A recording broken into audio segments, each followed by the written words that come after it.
اب دوسرے مہینے میں آ چکی ہے، اور جو شہادتیں ہوئی ہیں ہم سب کو اس کے اوپر بے حد افسوس ہے، اور اس حوالے سے ہم نے اپنے تعزیتی پیغامات مختلف اوقات میں ہم نے جاری کیے، اور اسی حوالے سے خطے میں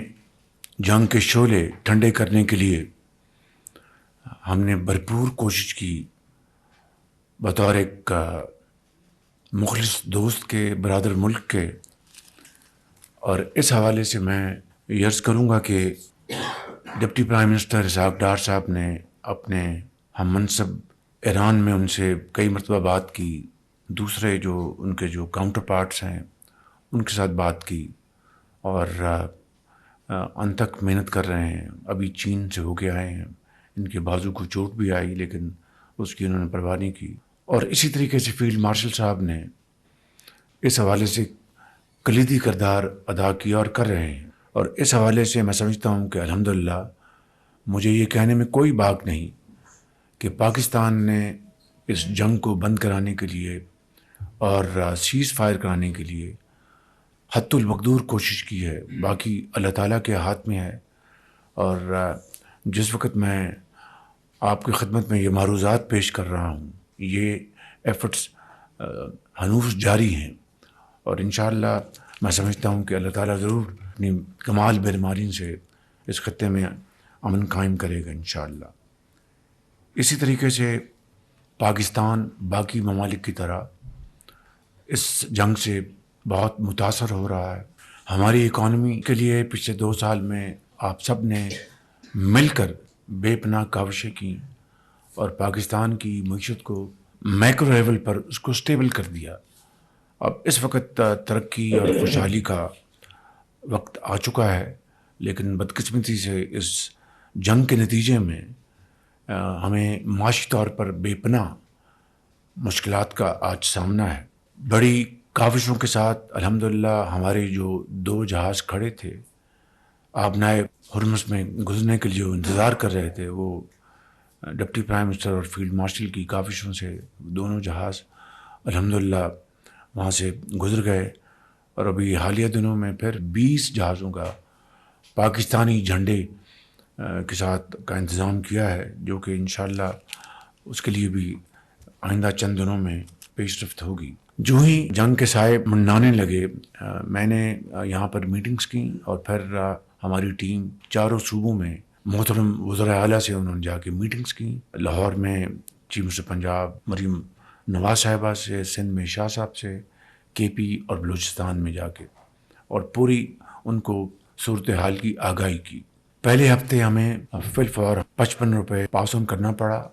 اور ہم نے اس کو ایکویٹ کیا ڈیزل کو اور پیٹرول کی قیمت کو۔ ایک کی پی ڈی ایل ہم نے کم کی اور اس کو ایکویٹ کر کے ہم نے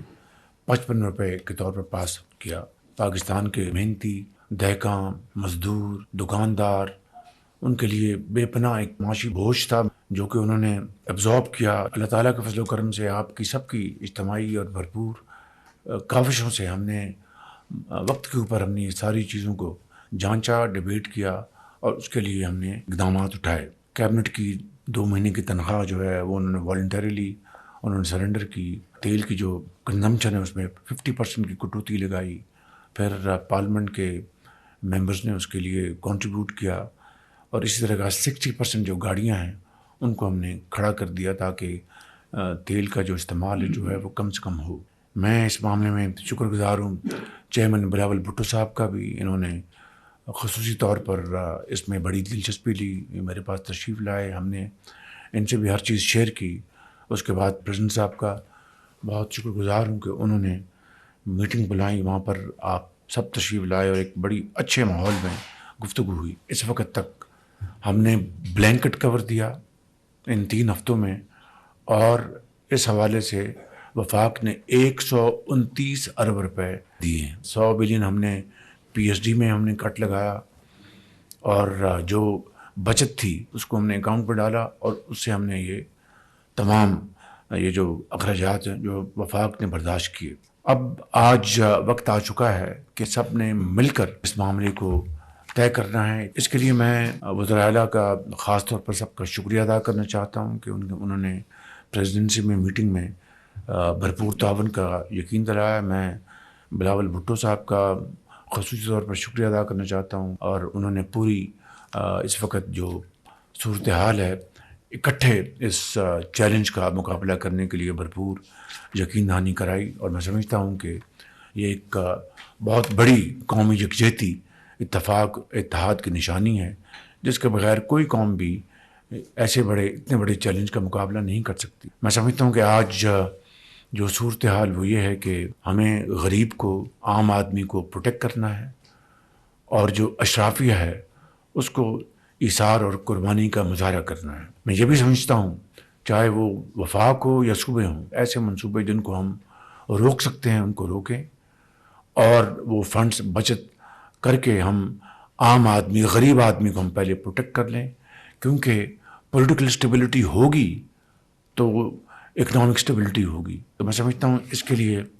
آج ہم یہاں پر سب جمع ہیں، اور ہمیں اس وقت سب سے زیادہ توجہ جو ہے کمزور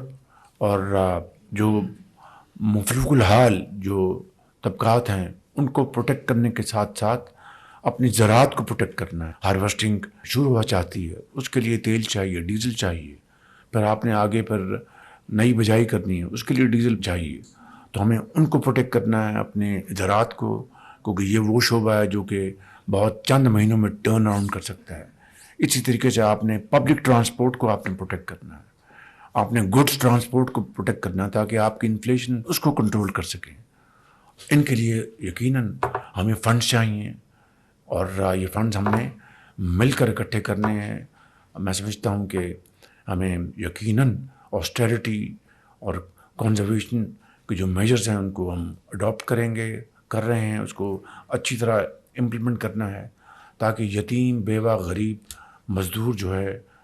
نئی بجائی کرنی ہے، اس کے لیے ڈیزل چاہیے، تو ہمیں ان کو پروٹیکٹ کرنا ہے، اپنے زراعت کو، کیونکہ یہ وہ شعبہ ہے جو کہ بہت چند مہینوں میں ٹرن اراؤنڈ کر سکتا ہے۔ اسی طریقے سے آپ نے پبلک ٹرانسپورٹ کو آپ نے پروٹیکٹ کرنا ہے، آپ نے گڈس ٹرانسپورٹ کو پروٹیکٹ کرنا ہے تاکہ آپ کی انفلیشن اس کو کنٹرول کر سکیں۔ ان کے لیے یقیناً ہمیں فنڈز چاہیے، اور یہ فنڈز ہم نے مل کر اکٹھے کرنے ہیں۔ میں سمجھتا ہوں کہ ہمیں یقیناً آسٹیرٹی اور کنزرویشن کے جو میجرز ہیں ان کو ہم اڈاپٹ کریں گے، کر رہے ہیں، اس کو اچھی طرح امپلیمنٹ کرنا ہے تاکہ یتیم، بیوہ، غریب، مزدور جو ہے وہ اس کو ہم پروٹیکٹ کر سکیں۔ میں ان الفاظ کے ساتھ آپ سب کا بے حد ایک مرتبہ پھر شکریہ ادا کرتا ہوں۔